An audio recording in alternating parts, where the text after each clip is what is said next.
जय योगेश्वर। मैं रीना कुमारी सिंह श्रीमद् भगवद गीता के 12वें अध्याय में भगवान के द्वारा वर्णित धर्मामृतम के 36 गुणों में 13वां गुण अनुद्विग्नता के अंतिम भाग के बारे में बताने जा रही हूँ। यदि कोई ऋषि से कहे कि विवाह करके मैं पत्नी की जिम्मेदारी अपने सर पर क्यों लूँ, मैं अपने पैरों में स्वयं ही बेड़ी क्यों डालूं?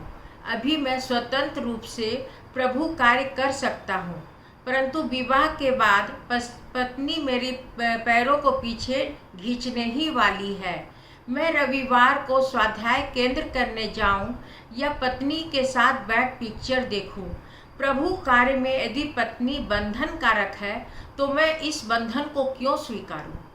तो ऋषि कहते हैं कि बेटा, जीवन का स्वाद किसमें है इसका तुझे पता है। मैं अपने लिए हूँ, यह अध्यात्म नहीं है। मैं किसी के लिए हूँ, यह अध्यात्म है। मुझे भूख लगा है इसलिए खाना, यह अध्यात्म नहीं है।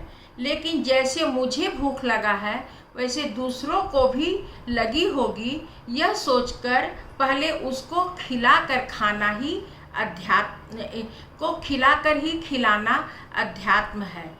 मैं किसी के लिए हूँ, इसके बाद मैं भगवान के लिए हूँ। इस स्थिति पर पहुँचना है, लेकिन इस स्थिति में पहुँचने में समय लगेगा। अभी तुम्हारा इतना विकास नहीं हुआ है, इसलिए तुम्हें भगवान नहीं दिखाई देते हैं। तुम अच्छे काम करते हो, फिर भी भगवान के तरफ से तुम्हें जवाब नहीं मिलता और तुम्हें न शाबाशी मिलती है, तो तुम भगवान तक कैसे पहुँचोगे? मैं किसी के लिए हूँ, इसका अभ्यास कर। मैं पत्नी के लिए हूँ, मैं पति के लिए हूँ, इसका अभ्यास आरंभ कर। इसमें अनूठा स्वाद है। इससे तुम्हारा मन विकसित और परिवर्तित होगा। पति, पत्नी, पुत्र, पुत्री आदि सारे कुटुंब के लिए कमाता है, मात्र अपने लिए नहीं। पत्नी अब अपने लिए खाना नहीं पकाती, पूरे परिवार के लिए खाना पकाती है। मैं पति या पत्नी के लिए हूँ। इस अभ्यास में दोनों का एक दूसरे का भेद मिट जाता है और दोनों एक रूप हो जाते हैं। उसके पश्चात दोनों अपने संतान के लिए जीते हैं। बच्चे बच्चे सुखी हो इसलिए जीते हैं। उनकी बुद्धि को मैं किसी के लिए हूँ यह आदत पड़ जाती है। मैं प्रभु का हूँ, प्रभु के लिए हूँ, यह भूमिका सरलता से समझी जा सकती है।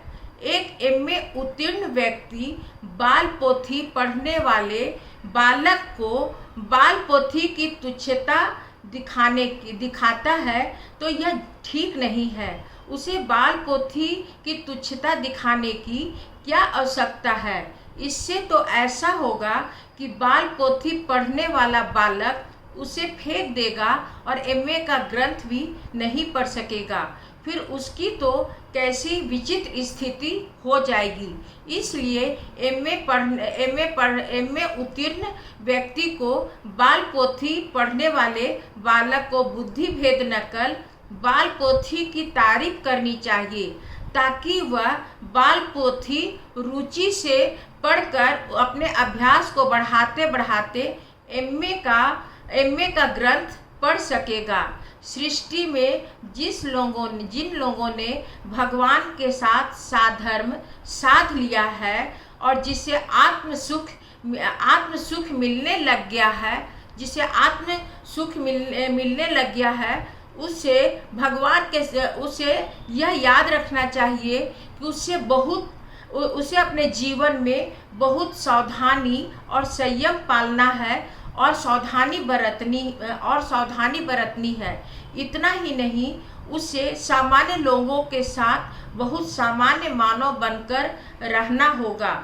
उसे व्यर्थ ही किसी से उद्विग्न नहीं होना होगा और न किसी को उद्विग्न करना होगा। निर्विकल्प समाधि में पहुँचे हुए व्यक्ति को जगत का व्यवहार तुच्छ लगता है, इसलिए भगवान उसे कहते हैं कि तुझे उद्विग्न नहीं होना चाहिए। यस्मानो द्विजते लोको लोकानो द्विजते चया। निरपेक्ष, निराकांक्ष, निर्मल और विशुद्ध प्रेम करने वाले से लोग उद्विग्न नहीं होते। उद्विग्नता का कारण केवल उनका उच्च विचारधारा होता है। सत्य भगवान है, ऐसा मानने वाले कितने ही लोग सत्य कहने का आग्रह करते हैं। असत्यम असत्यम असत्यम नहीं, सत्यम नहीं, तो कहते हैं कि शास्त्र को पढ़ने और शास्त्र में एकाग्रचित होने वाले लोग, ऐसा करने वाले लोग एकांकी हैं और नहीं एकांकी हैं, लेकिन ये लोग जगत का अकल्याण करने वाले हैं। सत्य भगवान है और भगवान सत्य है, यह सही बात है, लेकिन इसमें सत्य क्या है? इसमें सत्य क्या है? सत्य हितम सत्यम। जो भगवान के हो चुके हैं, जो भगवान के लिए काम करने वाले हैं, वे सत्य है। जो वह कथन सत्य है। जो कथन दूसरों का कल्याण करता है वह सत्य है। जो कथन दूसरों का अकल्याण करता है वह सत्य नहीं है। महाभारत में ऐसे भगवान श्री कृष्ण ने अनेक जगह पर असत्य भाषण और धर्मराज युधिष्ठिर नरो व कुंजवो कहना सत्य ही है। भगवान कहते हैं कि यह बात ध्यान रखो कि तेरी विचारधारा से कोई दूसरा उद्विग्न न हो और तू भी उससे उद्विग्न न हो। धन्यवाद। यदि यह धार्मिक एपिसोड अच्छी लगी हो तो लाइक और सब्सक्राइब अवश्य कीजिए।